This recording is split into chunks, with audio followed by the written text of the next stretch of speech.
Welcome to Multifamily Live. I'm Keely Yarusi. And I'm Jason Yarusi. Our mission is to help you unlock your full potential as a multifamily real estate investor. So you can do more deals, bigger deals, with less stress, keep more profit, and free up your time. Multifamily doesn't have to be a mystery. It's time to go live. All right, so welcome back to Multifamily Live. Super excited for today's guest, Eric Brotman. Hey, Eric, how you doing? Jason, I'm doing great. How are you today? Psyched to have you. And Eric is CFP, is the CFO of BFG Financial Advisors with over 25 years of experience as a trusted advisor.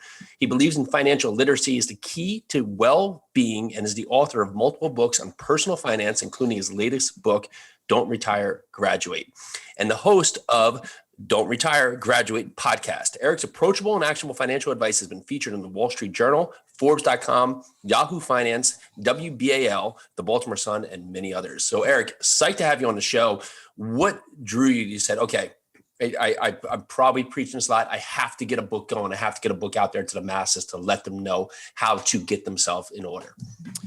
You know, I was an English major in school. And so I actually was planning on law school. And when I found the financial world, I fell in love with it. So I was able to put my desire to write and communicate together with my desire to help people financially. And I actually, this is now my third book, and I've written a bunch of white papers and ebooks and other things that are out there. And, you know, I think it was just important for me to put resources in people's hands, because there are a lot of folks who either don't trust or are uncomfortable with the idea of having a financial advisor for one reason or another. Some of it legit because they've had a bad experience or someone they know has, or they simply can't afford or choose not to afford something like that. And so it felt like a way to bring good, sound financial advice to the masses. So did we bring in your academic approach here? Don't retire to graduate. What is the through line there? What is that message that we're putting out there? Well, the message is that retirement in its traditional sense is simply bad for you, and none of us should do it. You know, that's not to suggest financial independence is a bad thing. Financial independence is a spectacular goal, whether you're 33 or 83 at the time. But retirement's not good for you. A retirement is a retreat. It's a surrender. It's a plan to take 30 or 40 or 50 years of your hard work and efforts to build a career and to start doing nothing. And there's just not enough shuffleboard and golf courses to keep you interested for what could be 20 or 30 years. So to me, we should be celebrating the idea of retirement, not as the absence of work, but as the absence of needing to work. And therefore, once you have that abundance mentality and you've reached financial independence, share it with the world, share your knowledge, share your wisdom, share your stories, whether it's for profit or whether it's volunteer. Have a reason to get out of bed every morning. So I think it's a graduation. I think it's something to celebrate, but it shouldn't be now you're going to sit around and watch daytime TV until you take your last breath. Yeah, I think so many times that the story and the message have been put out there that you do a job, you do it well, and you do all these years, and you get to this pinnacle moment, which you're going to be retiring. It's going to be this great thing that you can start your life. And then so many people wait for that moment and just realize that they've spent their whole life doing something that wasn't appealing to them. And by the time they're ready to start life, they're too tired or too bogged down or too lost into where they are. Why is financial literacy such a complicated thing for the masses? What is it that we this message really can't get set out to help people understand more about their day-to-day, their life? Well, it starts with the fact that it's not taught in school. I mean, we spend so much time and money on education, and that's K to 12, but it's also higher ed.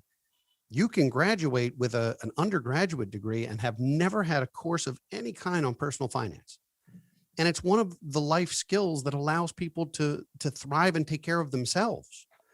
So to me, it begins with a lack of knowledge in schools. It's also things that are modeled poorly by most parents. I mean, you kids, you grow up and you watch your parents, and the things married people fight about the most are kids and money. So if you watched your parents fighting about who paid the water bill or how we're going to make rent this month, you're going to grow up with baggage around money. Then you potentially marry somebody who also has baggage from his or her own parents. And the next thing you know, it becomes taboo and you don't talk about it. So I think it begins with a lack of education, but you cannot possibly make decisions, even relatively simple financial decisions by the grand scheme of things, unless you understand what you're deciding. It's like asking me what kind of carburetor I should have under my hood. I don't know. I don't even know what they do. That's great. The negative connotation that comes with money, it's rampant, right? So many times you hear the thing is that, money's evil, money's the source of evil, money's the root of evil. And that's what's inbred in a lot of people growing up. And a lot of people look at that point is that I'm never going to have enough. I'm never going to be enough. I'll never be able to take that stage to get to my life.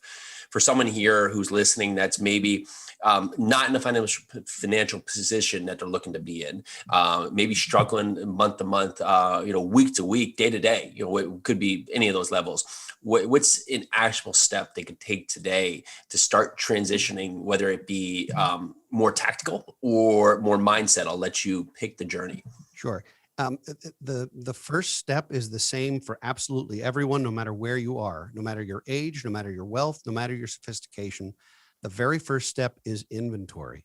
It's figuring out where you are and being honest with yourself and your significant other and having all of it out on the table and putting it in one place to understand where you are. It is absolutely impossible on any journey to figure out where you want to go and how to get there until you know where you are. So whether you're struggling with debt or whether you're paycheck to paycheck or whether you're worth millions of dollars, you still have to know where you are.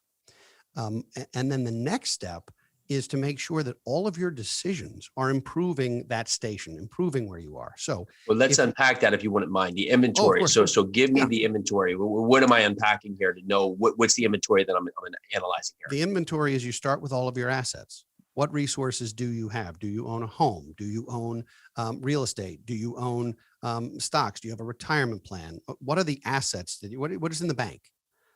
And then on the other side of that balance sheet is, what do you owe? Do you have student loans? Do you have car loans? Do you have credit card debt? Do you have 401k loans? Do you have a mortgage? I mean, you have to figure out your balance sheet. Do you have a positive or negative net worth? And then you have to look at your own personal profit and loss, your P&L. And people hate budgets. I refer to that as the B word sometimes. But while budgets might not be a whole lot of fun, understanding whether you make more than you spend or spend more than you make is critically important, because you can't get out of a hole by digging. Yeah. So if you have negative cash flow, it doesn't matter how much income you have. You can make $1 million a year. If you're spending $1.5 million a year, you're not building wealth.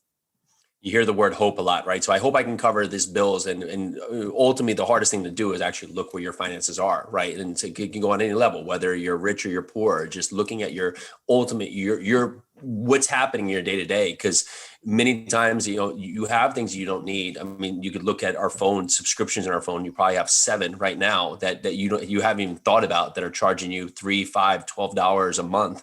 That's money that it could be back in your pocket, right? But we forget about these things because it's become so convenient in life, and we've gotten away from having a checkbook where you just you have a credit card you can swipe, right? So everything's easy. Pay for it later. 0% financing. Don't pay for it for the first 3 years. All these different things that are available to us now, but we forget there's a day of reckoning always, right? And if we don't know what that day is, we don't know what's going to come to us at some point. Well, we're just putting ourselves out into a disservice, and we're taking ourselves one step away from that. I would say that graduation period. Yeah, I saw a recent piece put out that said it is easier to get a credit card at 18 than it is to get a business loan at 28.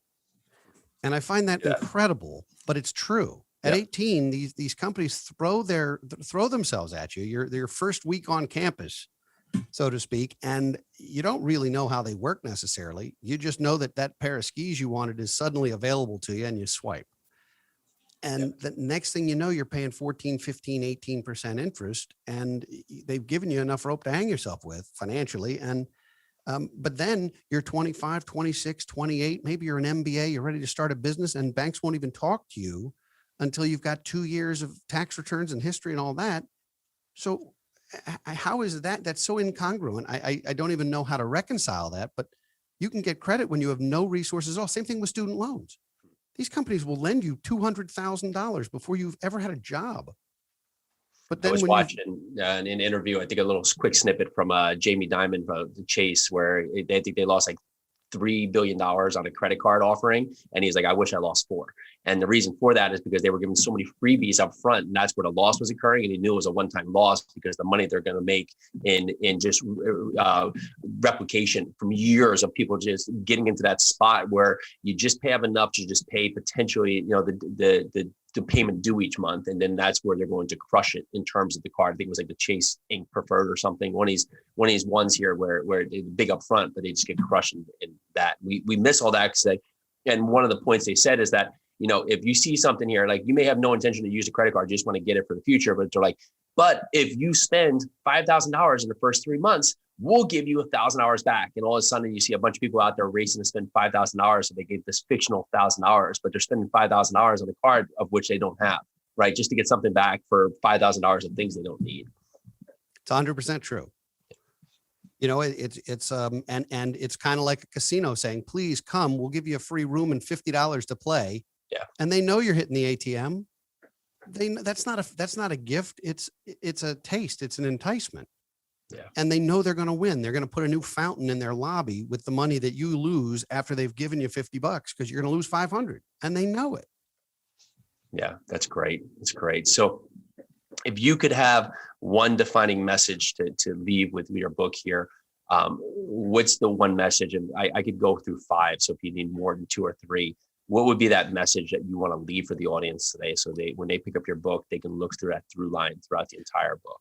I'm going to give you 2. The first one is educate yourself. You don't necessarily need a financial advisor to be successful. You can do this on your own if you have the time and the acumen, but you have to educate yourself. Whether you're going to interview financial advisors and consider working with one, you want to know what in the heck you're talking about. Or if you want to do it yourself, you want to know how to do it. So start with educating yourselves. And the second thing I would say is don't wait. It doesn't matter where you are. It's kind of like people say, I'm going to wait to have kids until I can afford them. Guess what? You can never afford them. So if you wait until you can afford that, you won't do it. Don't wait until you get to a certain spot. Educate yourself and start immediately, because the one thing you have more today than tomorrow or the day after that is time. And it's the one thing that works in your favor when you're younger. And it's the one thing that works against you the longer you wait. So don't wait. Yeah, your growth with your guidance comes down to your network, right? And so I'll give you one last question, and I know the answer, but at least people can hear this. Do you need to have money now to go and source help with a financial advisor to set yourself up?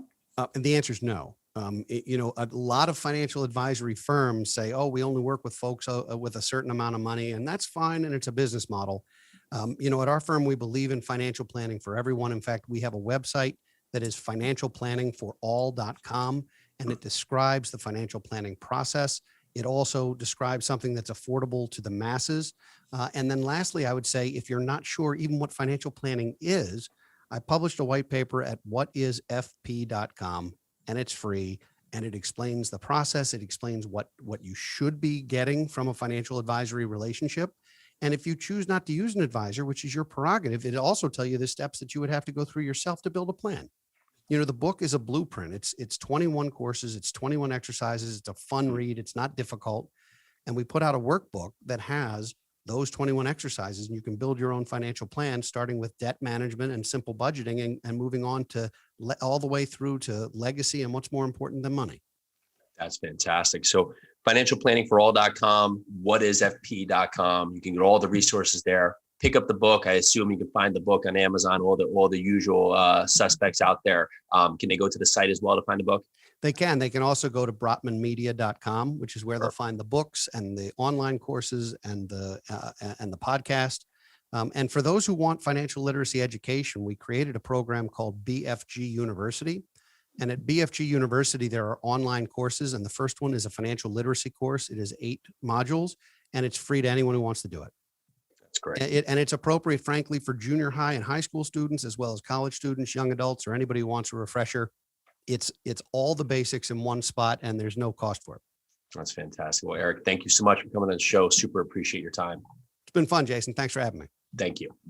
Want to learn exactly how we're finding high profit, cash flow ready multifamily properties off market? Want to find out how to run lightning fast syndications to raise all the capital you need for your next multi-million-dollar deal in just a few days? We're breaking down our entire process step by step at a 3-day event happening June 10th through the 12th called, you guessed it, Multifamily Live. We've done events before, but nothing this massive or this valuable. And for the first time ever, We're going to open the doors and walk you guys through literally every step of what we're doing on our multifamily deals. This is a virtual event, so you don't have to travel or even leave your couch, but spots are limited. Sign up at multifamilyliveevent.com and we'll see you there.